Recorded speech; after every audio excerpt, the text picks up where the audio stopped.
But I do want to tell you a little something that's not in the book, because, the journey always continues. Yes. So in the book, I talk about how I had breast cysts. And then all the antiparasitics, the cysts all went away. And then last December, I went and had an ultrasound done, and they said, "Oh, you've got a breast lesion in the left breast." I said, "Okay." So I went to a breast surgeon because I told my husband, I said, I'm so tired. I just want him to cut it out. And I don't really care at this point if they just take my breasts, and he's like, "You're crazy." I was like, "I'm so tired." So I go to the surgeon and he orders another test. And so we do the second test because the first test isn't good enough, right? And it says the same thing. So then he says, "Well, I want to do the other breast." And I'm like, "Well, why couldn't you do all these tests at the same time instead of, So I didn't do it. But I had gone back to his office and, at the first visit, he's like, "Oh, yeah, we can cut this out. It's a real easy surgery, just a little cut, pull it out. It'll be done. No problem." I'm like, "Yeah, let's do this." So when I went back after I refused to do the other breast, he says, "Well, I can't do this surgery." Now, I did tell him about my book. I taught him about parasites and the relation to this issue. And he said, "You won't quit smoking." And I said, "Let me tell you something. I've had 8 surgeries and I smoked for 40 years. What does that have to do with this surgery? It has nothing to do with it." So I said, "Well, look, here's the bottom line. I only need to know if you think it's bacterial or if you think it's parasitic." He said, "Oh, it's definitely bacterial." I says, "Okay, great." So I come home. I took my turpentine cream that has camphor in it. And I put it all over my breast in the morning and at night. Then I went down to see Dr. Axe in Tampa. And he says, "Here, get this Honest 03 liniment cream. It's ozonated cream." I said, "Okay." So I ordered like 5 boxes of this cream. So I'm using the cream that Dr. Axe is having me use, and I'm switching in between the turpentine. I kid you not when I tell you, the turpentine literally was pulling the bacteria through my flesh. So it got to the point that it created somewhat like a blister appearance. And I let it do its thing. I didn't try to pop it or nothing like this. And sure enough, within, a couple of months, it finally popped and all of this pus came out. All this bacteria came out. So now the little lesion is just itty bitty.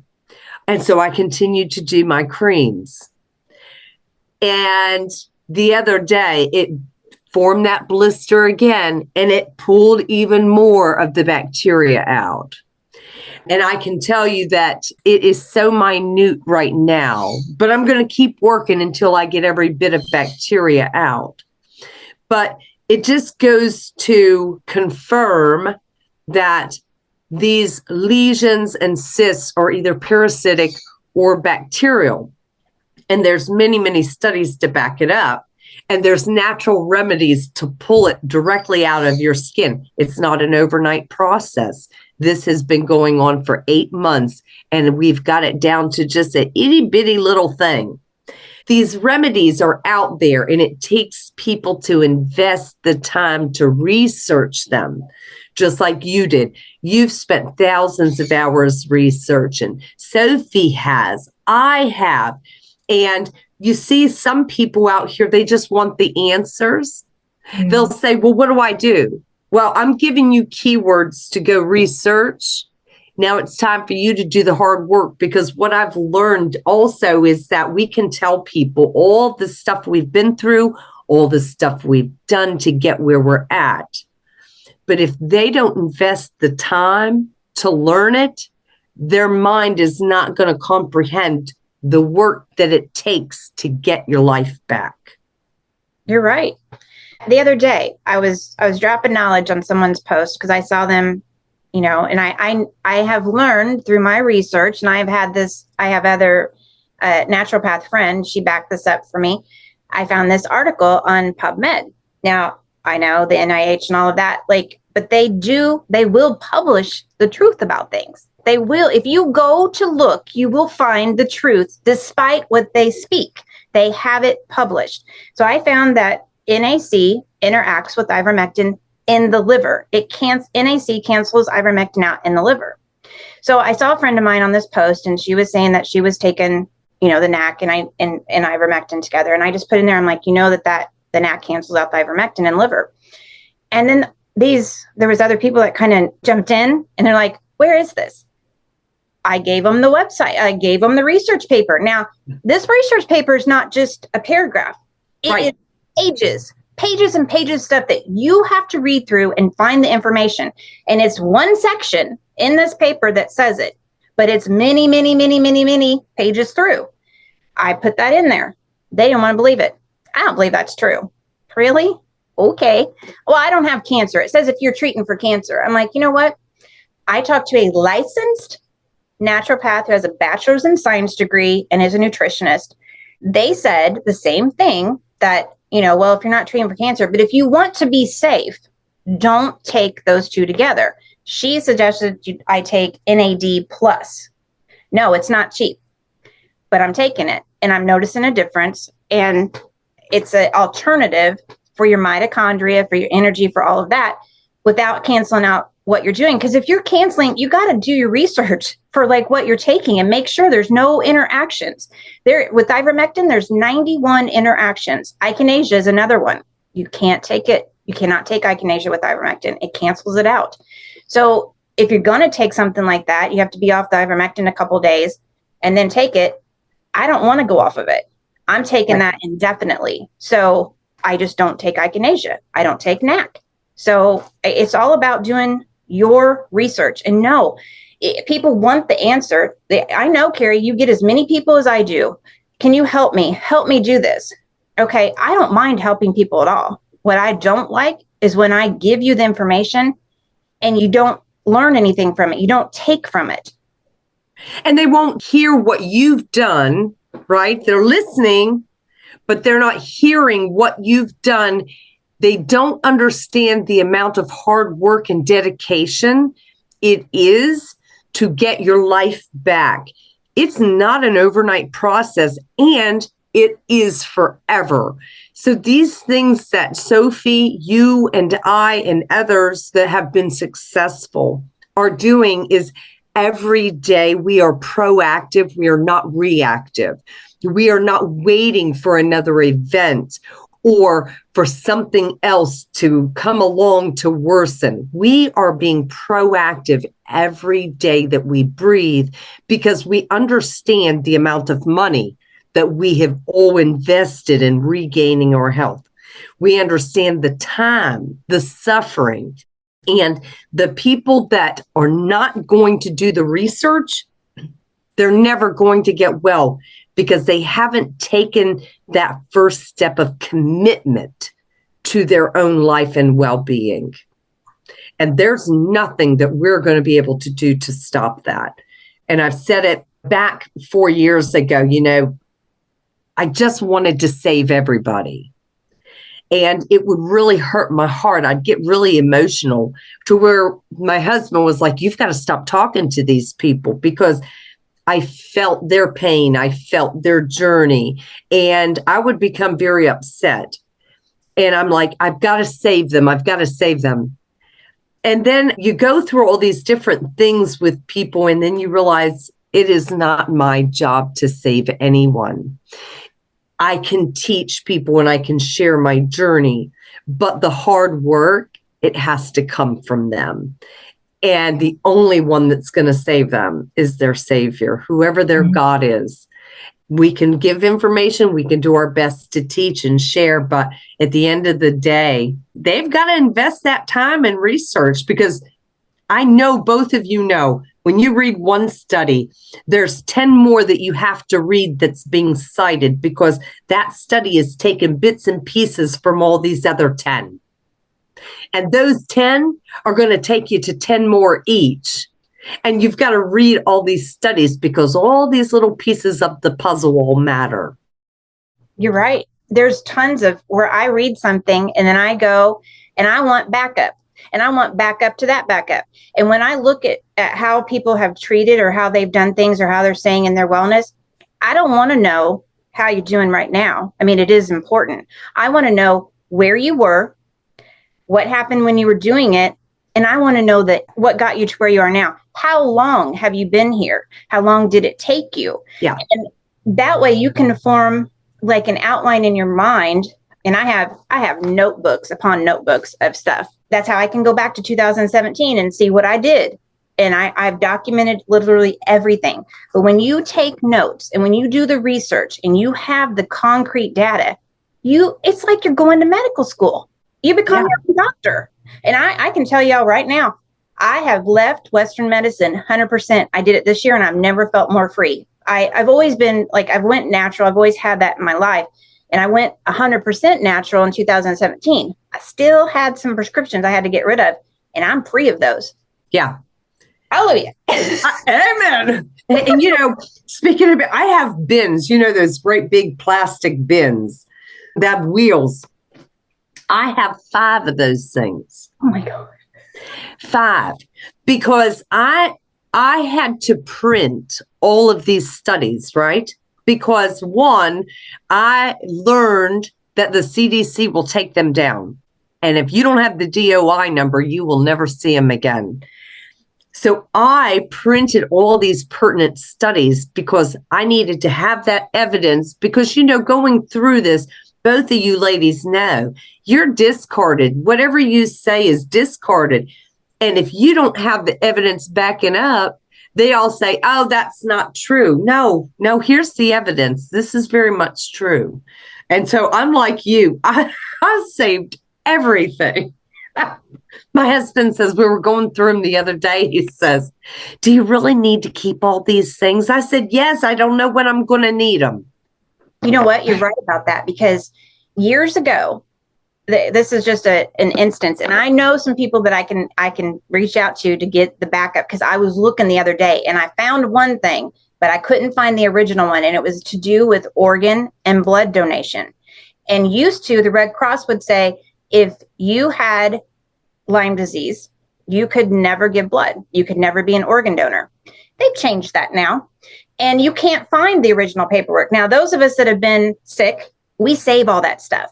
Yeah. And while I know I have the original thing somewhere, because that's when I quit being an organ donor. When I saw that, I was like, well, I'm not going to do that. And something always told me not to give blood. I don't know why, just something, higher power told me not to give blood.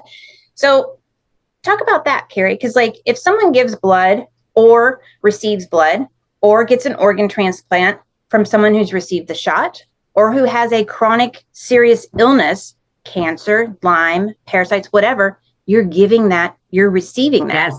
Yes. And because the only thing that they test for are what the CDC has surveillance on. And when you look at cysticercosis, which is a tapeworm, there's no surveillance. When you look at Ascaris lumbricoides, which is rampant, no surveillance. Schistosomiasis, no surveillance. Lyme disease, no surveillance. We are really passing these things to that unsuspecting victim because we don't do the proper testing. Just like here in the United States, prior to any surgery, everybody should be tested for all parasites because anesthesia is going to cause them to migrate to different areas, right? Before steroids are given, the body should be tested for all parasites because if someone has schistosomiasis, guess what? You're going to create a fatal hyperinfection. When you look at other countries outside of the UK and Denmark, these countries, you go to Iraq, Vietnam, Netherlands, Iran, India, Egypt, they all test their patients for parasites prior to surgeries because they know the danger associated. Here in the UK, Denmark, and the United States, we don't do it because your morbidity is a wealth maker for them. The surgeries, the hyperinfections, the constant testing, the constant pharmaceuticals, it's all about money. And so they're not going to test the bloods. They're not going to test the organs that are being donated for any kind of disease that's not being surveilled, which is definitely not a wide enough spectrum. And so these people, when they get the organ and it doesn't stick, it doesn't work, it's creating a problem, the person dies, you got to look at why. And we got to get back to asking that why question. As a 2-year-old, you say, don't run in the house. Why? Because you're going to trip and fall. Why? Because you got little feet. You know, those 2-year-olds, they ask that why question. And then as we go through life, we stop asking why and we take orders and directives. No, we've got to stop those directives and we've got to start asking why. So no, the Red Cross does not test for the wide spectrum and most rampant parasites in this country, which would be roundworms, Ascaris lumbricoides, schistosomiasis. They do surveil Toxoplasmosis gondii, but the testing is inept. The procedures for testing are all wrong. So when you talk to a parasitologist, it takes them only, like if you have the best parasitologist who doesn't need bench aids, and he knows every single parasite and what the egg and the larvae look like, it takes him a minimum of 30 minutes.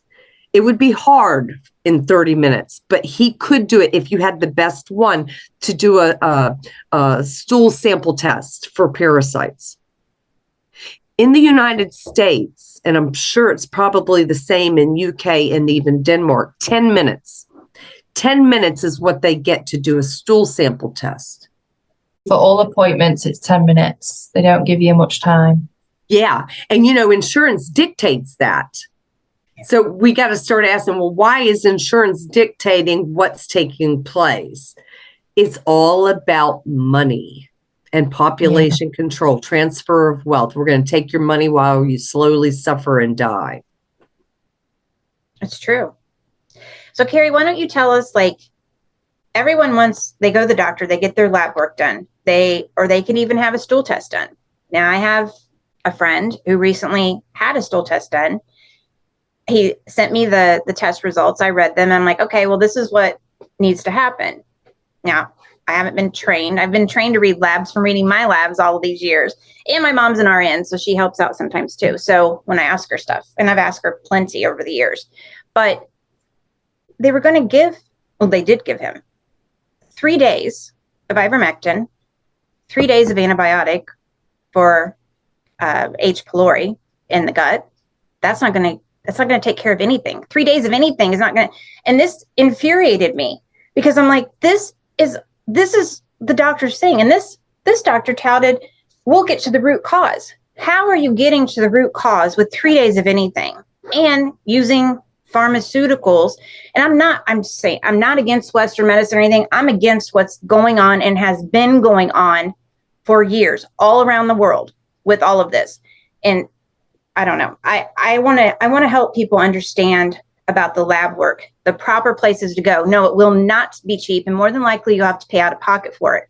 But Carrie has a stool test on her website, parasitesinsideme.com, where you get a discount for doing the stool test. Now, when you get the results, you'll have to have someone help you read those. You either can take them into your trusted physician if you have one, or if not, maybe you can reach out to me and Carrie and we can help you with that.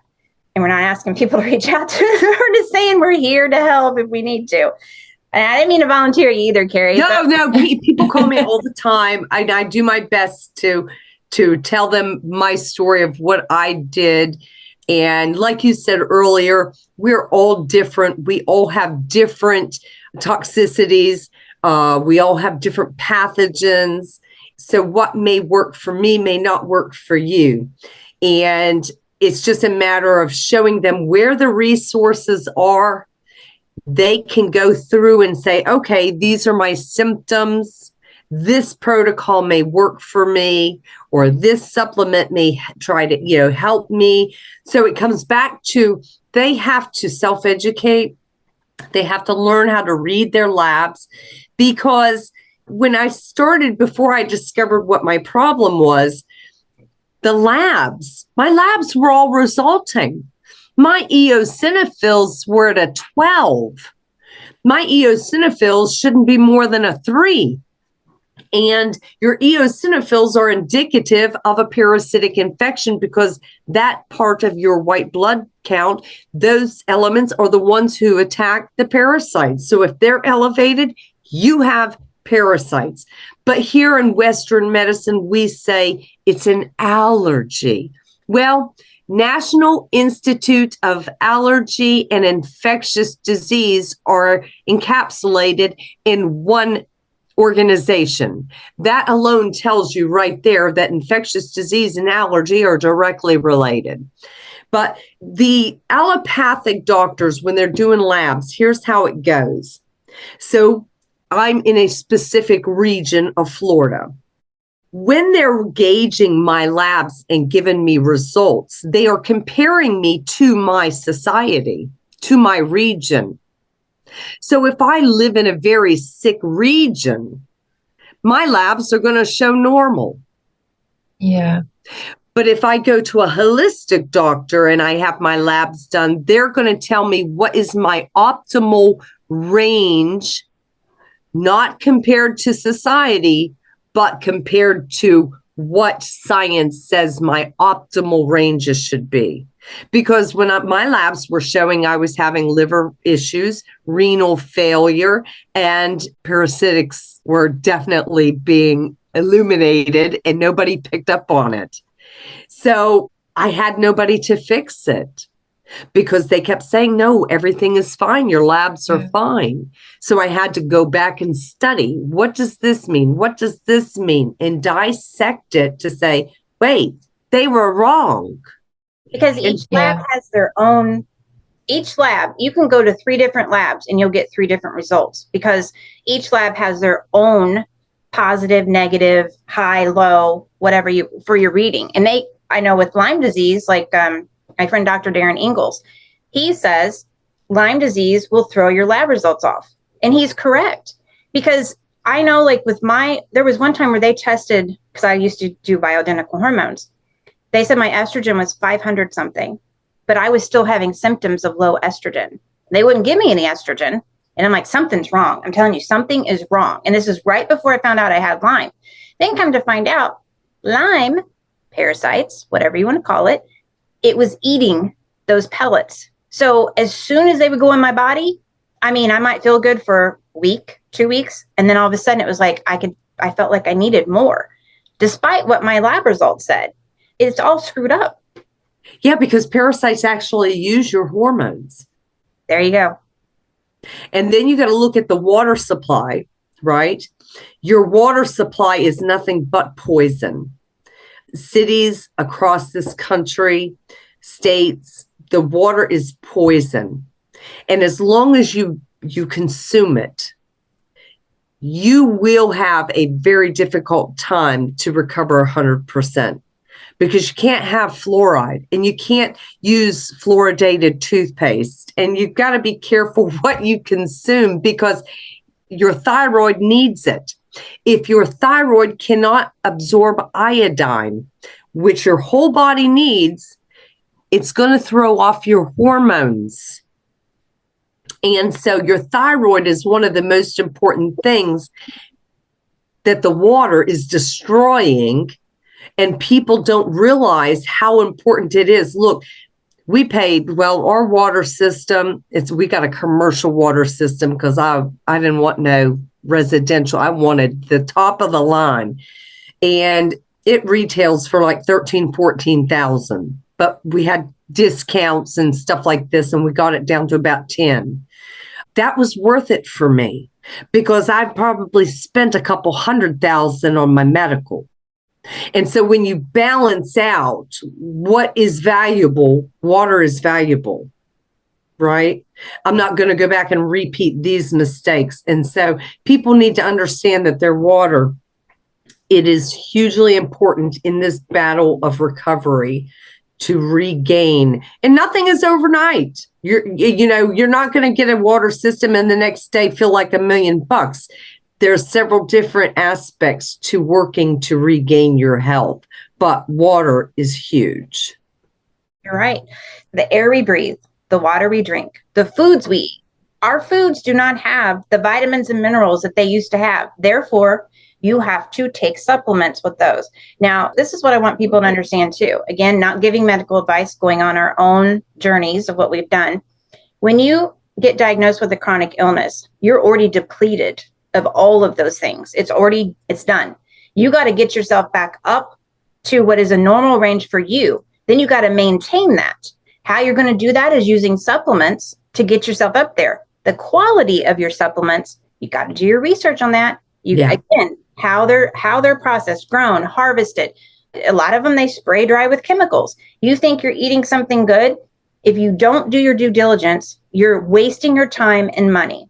Again, like the other stuff, you can take all the supplements in the world, but if your gut is not healed and balanced, you're not going to absorb those. It's like eating sweet tarts. Do you want to hear a crazy story? There's a young lady in Denmark, and I've spoken to her several times over the last couple of years. Do you know they're not allowed to order certain herbs? What? So I says, okay. I says, how about I mail them to you? And she says, because I'm just going to give them to her, She says, well, how much are they? I said, well, don't worry about it. I'm just going to give it to you. She says, I have to pay taxes on the value of it. I said, if I bought it for you for your birthday and I sent it to you, you've got to pay taxes on the birthday gift I'm sending to you? She says, yeah, we have to pay the taxes on it. And I said, well, how do they know? And I guess when it comes into their country, somehow they have a system to somebody's checking whatever, and they have to pay it. I said, you're kidding me.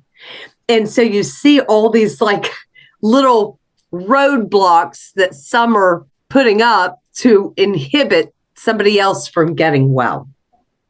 You're right. There's a gentleman I know in Africa. He has Lyme, and I was trying to help him.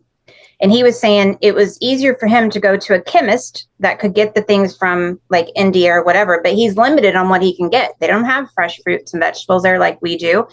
It would cost 3 times the amount of the supplements would be in shipping to ship things for him to order things and get them shipped. And I said the same thing. What if I order them and ship them to you? It would be cheaper, right? Nope. Because the same thing that you just said, he has to pay for it. Really? This isn't just happening in one place or the other. This is why it's so important. In this day and age, we have the technology to be able to talk to people all over the world, and you should, because that is how you're going to find out what is going on in the world, how we can stop it, and how we can start from scratch and rebuild again. Like it's crazy. It is crazy. We've got to get the government out of business. True. We've got to get them out of all private sector business, including healthcare. Yes.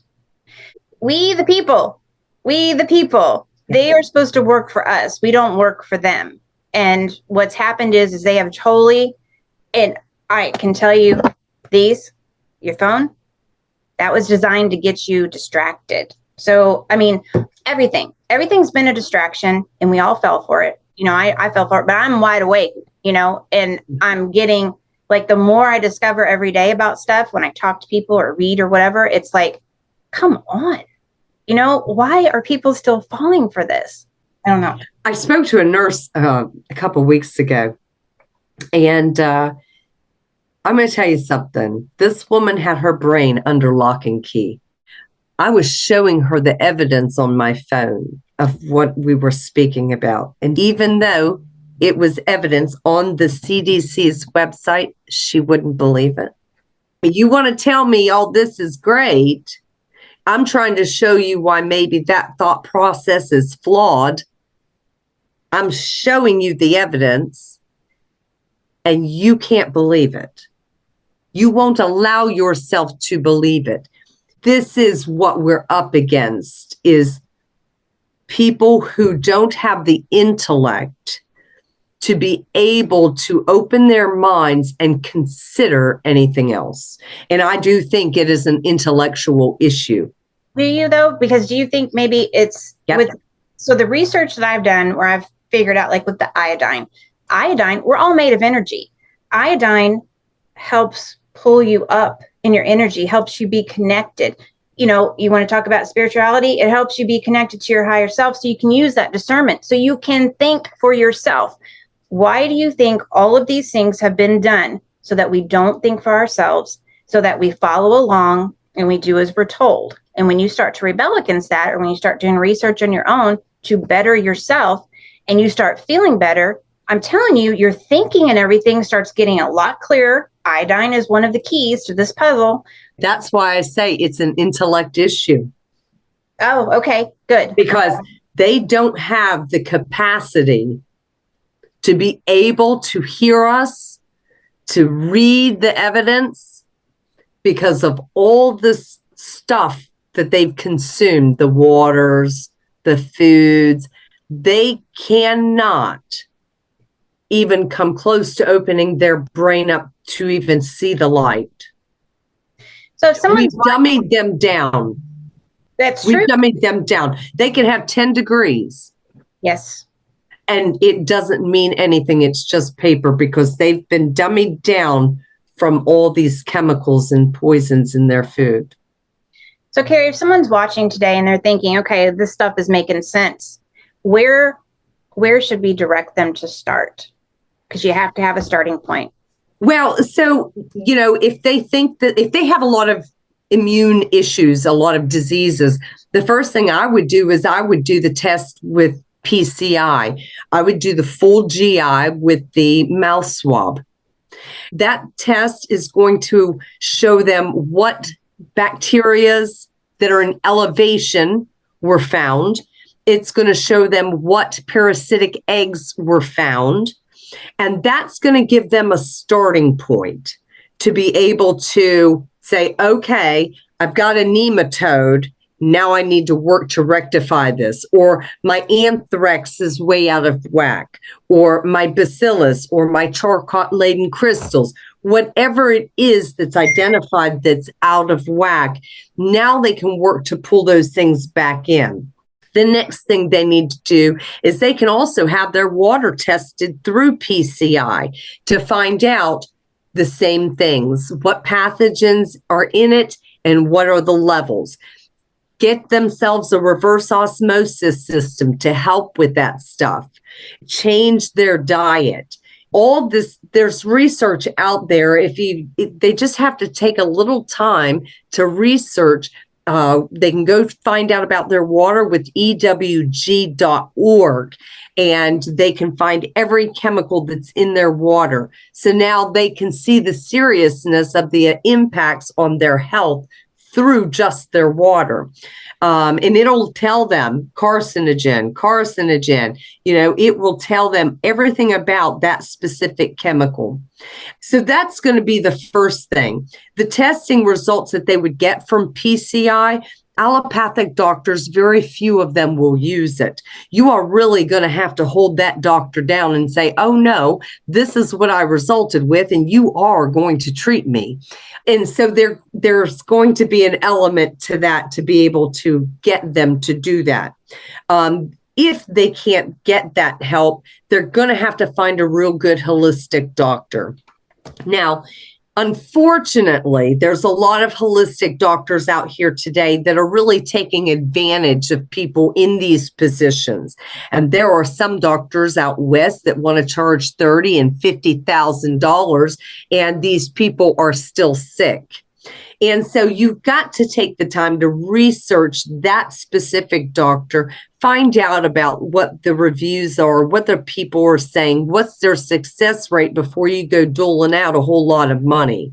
I will tell you that Dr. Axe, both Jordan and Josh Axe, they are phenomenal.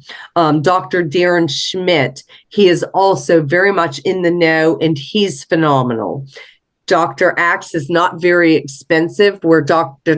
Darren Schmidt is a little more expensive, but the guys out west are, you're talking $30,000 and $50,000 and upwards of that. And so it comes down to just first finding out what ails you, and then diving into the research to find out how to rectify it if you're able to do that on your own, like, you know, a lot of people have done. You both are testimony to that. Most 90% of the things that these people will go through and do are going to be on their own, maybe 10% doctor guided. I'm going to throw out some more names for people because Carrie's given a lot of great names. There's Dr. Darren Ingalls. He's in California. He is a thriver from Lyme disease, and he has MS. There's Dr. Jonathan Strite in Kansas. Both of these doctors have a facility, like Dr. Strite's facility and research place in Kansas. They will take you from step one all the way from testing and everything all the way through to treatment. And a lot of times they write off, like they'll quote you what to pay and they'll write off if they go over. I've known them since 2019. They're legitimate places to go. Dr. Armin Schwartzbach in Germany, his lab, Sophie and I, we both know Dr. Armin. His lab, hands down, I feel is the best. Don't you agree, Sophie? Yeah, absolutely. And he's a great guy as well. Yes. So we're throwing out some information for you guys. Go research these people because they have their resources for you to use. Go see if they speak to you. Listen to what your body says. Your body will tell you how to get well, how to heal it. Your body was designed to heal itself. So listen to it. I think we're all testament to that, right? Yeah. Please join us for part 3 of our interview with Carrie in next week's Getting on My Nerves podcast.